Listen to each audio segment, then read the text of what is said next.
Hey, what's up and good morning, everybody. This is David Pendleton. Thank you for clicking on the video. Here we are, we're back at it. It's another full tournament, and this time we're going to be covering the Eastern Classics Tournament Rookie Division qualifying round. So right off the bat, this video is going to be a little bit longer than normal because I'm going to show you a couple different ways to play a few different holes. I'm going to show you some aggressive pass. I'll show you some non-aggressive pass and kind of let you pick and choose, how you want to approach it. So because I'll be showing multiple ways to play, there's going to be more replays and it's going to take the video a little bit longer. Now, the nice part about this is an easy course, all right? So we're going to see a lot of big scores, I would imagine. In my walkthrough here, you're going to find drop shots that can get you to a minus 16. I didn't pull a minus 16 on one of my rookie accounts. I dropped a couple shots that I didn't drop on my other rookie account, and then vice versa. But all in all, if you're able to execute all the drops in this video, that's a minus 16 and potential to be even bigger because we left a shot or two right at the pin. So that's awesome as well. If you're not a subscriber, please become one. Take a moment there to hit the subscribe button. Hit the like button too. Both those things would really mean a lot to me. So let's go to hole number one. Hole number one first, I'm going to show you what I would call the more aggressive path because we're using a Titan ball. Okay, we're using a power 3 ball on a very short par 4. This hole is an eagle you have to pick up if you're going to win the tournament. This is just too easy to get, but there is one pitfall that can happen, and I will show you what it is because it did happen to me. Here you're going to see I'm using a smidge of backspin combined with 1 bar of side spin to the right on my Titan. I pull my elevation from my rings. You see here that I use a little bit of overpower combined with about a quarter of a ball to curl to the right. So a little bit of OP, a little bit of right curl. And here what we're trying to do is just get this ball to stay onto the green. Now obviously this is a very simple putt to pick up an eagle on hole number one. But then we go into, my other account here, and you're going to see here I use a katana ball. You can absolutely easily use a katana ball or even a navigator if you wanted to, or a quasar with tailwind on this hole. Now, but here's what happens is you see here I'm using the top spin because the power 2 ball I'm looking to roll out of the rough, it looks like, and then onto the green.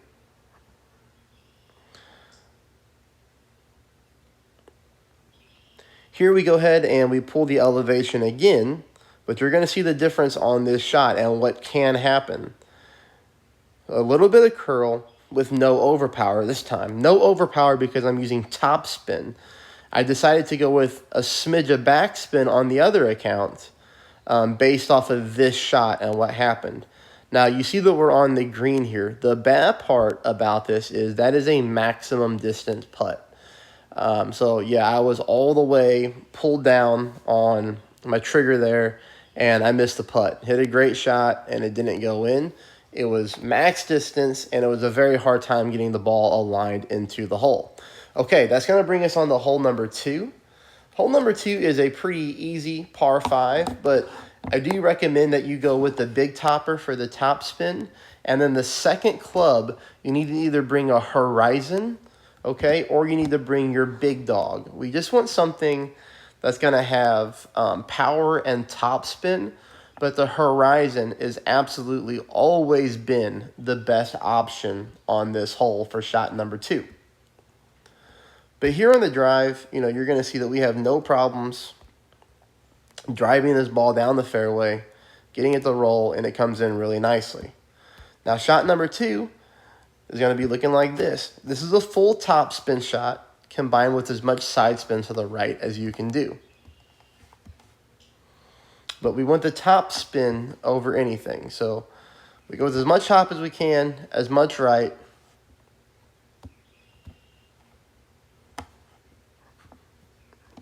You do need to sort of pay attention here to the curl because we're going to use about half of a ball of curl. The reason that we don't use a lot more than that is because if you use too much curl on this hole, you can actually clip this rough and sometimes get stuck, or you roll out for a much longer shot. But you can see here, we get a really nice roll towards the pin. And that's going to be a very safe eagle on hole number 2 as well. Now, sometimes you catch a very weird thing on this fairway towards the pin, and you don't always get that nice roll like I did on that account. So you see on this account here, I'm a little bit further back, so it leaves me with a wedge shot to pin. So if that happens to you, this is what your wedge shot is going to look like. Of course, it's very simple. We're so close to the hole. It's just really about aiming and using that max topspin, and then you're good to go, okay? That's going to take us on here to hole number 3. All right, I did use a couple practice tokens here on hole number 3, and ultimately what I found out is this is a good shot. I do think based off my miss here, a couple of you are going to pick up a hole-in-one. Now, it is a difficult hole-in-one to pick up for sure. Also, I did hit a great left on one of my practice shots, and the ball rolled significantly downhill to the left-hand side of the green. It left me with another maximum distance putt. I did make it, but it was practice, so, you know, it doesn't really matter. But you need to be advised that a great left ball could potentially be pretty deadly here. So I just want to use that as a word of caution. If you're like, okay, so what should I do if I don't want to mess around with that? Then something that you can do that we've done in tournaments past is you can just take a Navigator or a Marlin, and you can just go with a max backspin Guardian shot, okay? You can do that if you want. We've done it in tournaments past. But if you're looking for the hole-in-one, I think this is the best way to play it, all right? So we're going to go ahead and go here. You're going to notice that the backspin that I'm using is 2 bars of backspin combined with about a half a bar of side spin to the right. Here, I'm just really trying to aim at the pin. Even in practice mode, I was having a hard time getting this one dialed in. You can get inconsistent bounces just based off the way that fairway slopes there. But again, you know, a perfect ball is going to be crucial. You can still see here, we're missing by about half of a green square to the left-hand side. So you can kind of tweak around with that one, see what you come up with, but, you know, that's the way to play it there more aggressively. Okay. Hole 4 leaves us for a very good opportunity for an eagle. I was robbed on this one. So, again, this is one that if you're able to execute this shot and you hit the rest of the shots, you can even get yourself to a minus 17. I think that's how good this course is going to play. Because hole number 1 and then this hole number 4, 2 par 4s are actually very, very good opportunities to drop eagles. We're not going to see a lot of people pick up an albatross on hole 2, and we're not going to see a lot of people pick up the hole-in-one on hole 3. All right. We're able to slam this ball at the fairway. As you can see here, nothing really too special as far as the drive goes. Again, this is one here where this is a good enough amount of curl on the drive. We'll show you again. This half a ball of curl is great. This is, again, another course where we don't want to go too crazy with the curl. This is a really good shot. This is all that we need to do. Now, this is going to bring us into the second shot. You're going to see here we are playing this uphill. We're playing this minus 10% at mid. Sorry about that. Now, the thing is this green can get a little glitchy with your ball guideline. So I put on 2 bars of backspin. And then you're going to notice that my ball guideline's like this. So I noticed when I did 2 bars of backspin, my ball guideline was way past the pin, which is normally okay in, 4.5 mile per hour headwind. I went ahead and moved it to about 2.5. Now, if you look at my ball guideline here, you would think we're okay. Because, again, sometimes with the thorn and sometimes on this green, it doesn't roll right. You see how there now my ball guideline disappears when I move it just a little higher up? But then if I move it back, it's fully extended. That's a little wonky. So I wasn't sure what to trust here. But regardless, 2.5 bars of backspin. Again, I'm playing this uphill, so I'm using minus elevation, minus 10%. We do hit a perfect ball. And the elevation is dead on, as we're going to smack the pin. I mean, we're dead center. we just come in a little bit too hot. So I guess we need to add a click more of backspin there. But I'm always very wary to do that. Too much backspin with the thorn. So, but regardless, we're dead on to the pin. The elevation is good. You just need to add a little bit more backspin and you'll be better off than me. Okay, this is another hole in which I took quite a few practice shots on, and I finally figured out the landing spot. Now, that does not mean that everybody's going to be able to make this shot, because it is a very, very weird one. 10% at mid with a significant offset. 2 back, 1 left with your backbone. All right. As far as landing position goes, this one is kind of hard to duplicate, but you're going to see here, the only thing that we need to pay attention to, I would guess, is that second bounce. You see the second bounce, which is technically the first bounce onto the green. I've got my ball guideline, I guess, right on the seam where the light green square and the dark green square meet. And you can see that my third bounce, technically the second bounce on the green, almost where the end of my ball guideline is in that dark green square, kind of favoring the left-hand side. But this one does bounce. This one does roll. Very strange, which is why you see a massive offset here. And I mean, I just kept missing this one to the right, kept missing it to the right, kept missing it to the right. So I started moving it way over. And I guess just the way the green slopes is moving us towards the hole. We do get it to drop. We almost do go too far with the left-hand offset, with the left-hand side offset, but we still drop it in for a hole-in-one. Again, that one's not going to be a surefire, hey, just duplicate this one and it's in. But you can see it's close. Some of you will get it, some of you won't. But there it is. Okay.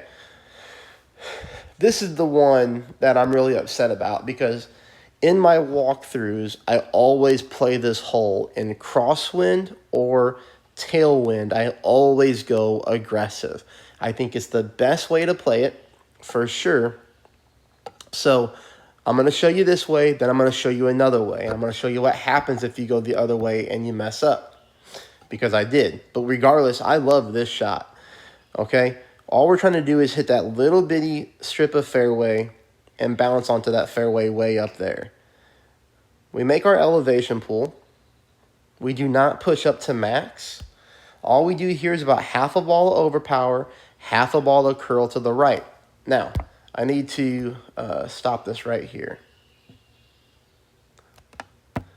Come on, Dave. All right. So this curl ended up being okay. What I would rather you do if you're going to play this shot is I want you to reduce this curl by about a quarter. Okay, so I would want you to move this over until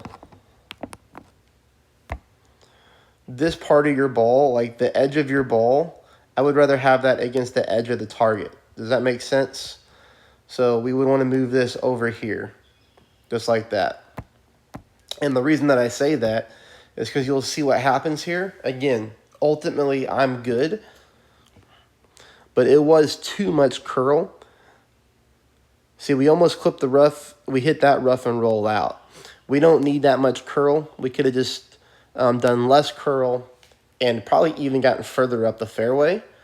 But still, the reason that I like going this way is because you're guaranteed to get yourself onto the green in two. Like, it's going to happen no matter what. It's an easy shot. You have an opportunity to line yourself up for an albatross. This is a very difficult hole to albatross, but it is there. As you can see, I went with a max backspin shot. I tried to take it with my sniper, but when I pull my rings, I get caught in between clubs. So the way to avoid that would probably be to have maybe a different long iron in your bag. But still, this is a nice shot here with the Goliath that comes close to getting us an albatross. A little bit of curl since we were aiming right of the hole. The rough bump on this hole is never really any good. But, we're right here for a very, very safe eagle. Now, if you're like, hey, I don't have the clubs or I don't have the confidence to go with that route, then that's no problem. We're going to play here. Tighten ball, 2 bars of side spin to the left, 1 bar of top spin. Okay, here is number 1. we need to add more topspin to this shot. If that's what the ball guideline looks like right there, we need to add more topspin. But also, look, I could have maybe just played it right here and used some left curl. But I didn't like being that close up there to the rough line, and I wasn't sure if my ball would take off with the top spin. So I brought it back a little bit into the left. But this shot right here is 1 top, 2 left. We have to get further up the fairway than this. We have to. We are leaving ourselves way too much fairway at the top. And I have a big dog 8, okay? I know a lot of people aren't going to have that. Here, this is my second attempt at this shot, okay? So what happened is on my first one is I pulled the elevation at 10%. I went with max OP.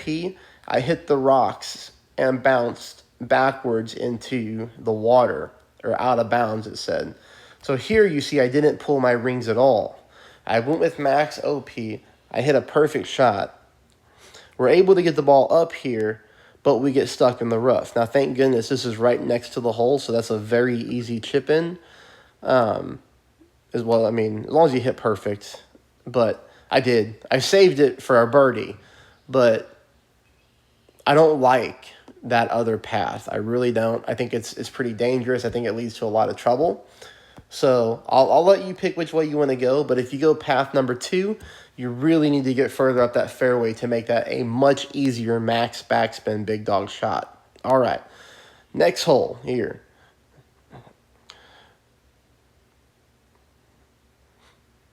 So here we're just going to go with the Navigator ball. That's always my go-to ball on rookie par 3s. I just like it for the wind resistance. You know, it knocks down the wind better than a Quasar. Most of the times, we don't need the type of side spin that a Quasar is going to provide anyways. Here I'm playing this one 15%, as you saw in the graphic. This is another one that we do pick up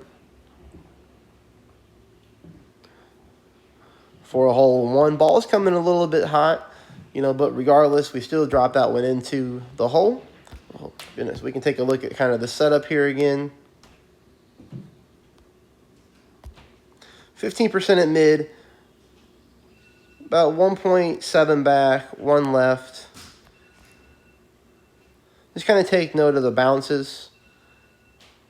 That's kind of what it looks like. Again, this is another offset with the way the green slopes and the way the wind pushes. We're just letting the green do the magic for us. That's kind of what it all looks like, and you saw the play. All right, this is another hole in which we're going to show you 2 different ways to play. First one's going to be aggressive. We're going to be using a Berserker ball.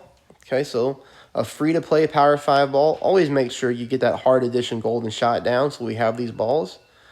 And here, this isn't really too aggressive because my opponent here, Joe, went after me. As you can see, I'm first. I believe he had an extra mile 6, and he made it with a Berserker. He did make it, barely. Okay, he rolled out of the rough and made it to the edge of the fairway, but he did make it. Now, for me, with this extra mile 8, we got plenty of horsepower to get it here. A little bit of overpower combined with half of a ball of curl to the left this time. Perfect shot. You'll see here lots of fairway to work with still. I could have went with more OP, but then it gets dangerous on hitting perfect. For me, with the more top spin, I clip the rough and I roll out further than what my opponent did, but regardless, we both made it.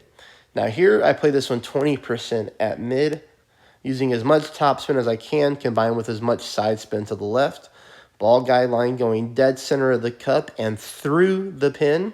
Always important when we got headwind like this.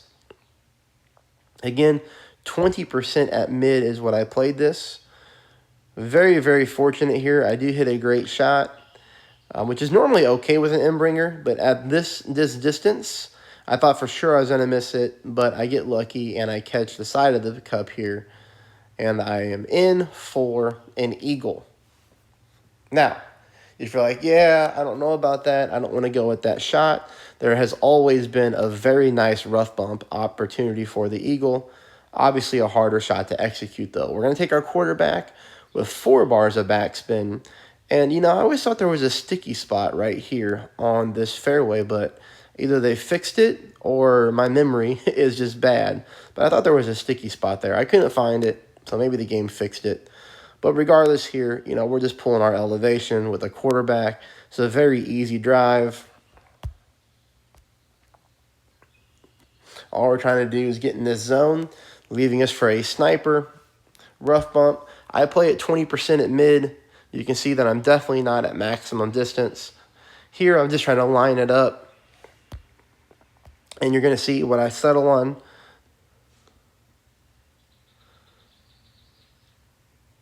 We're going to call that almost half a bar of backspin. Ball guideline through the pin dead center.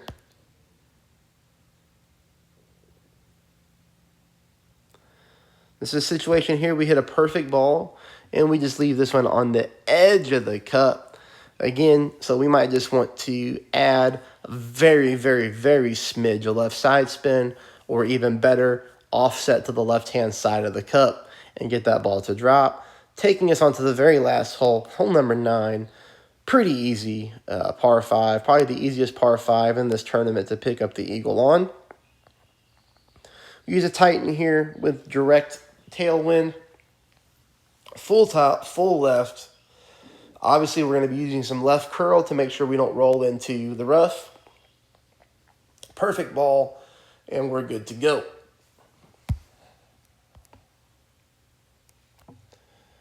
Brings us on to the last shot here. I play this one 10%. You'll kind of just need to check your own distance of your club, whether you're at minimum, medium, max, or somewhere in between. But this is a decent looking shot here. I do think some of you will pick up an albatross based off how you see that I miss. Hey, but that's it. I'm sorry it's a longer video. There's a lot to cover on this one. I wish you the best of luck. Please subscribe. Please hit the thumbs up button. And let me know how you do in the comments. I love reading. I always respond to everybody. Thank you, everybody, for watching. I hope you go out there and crush it. We'll see you in the next round.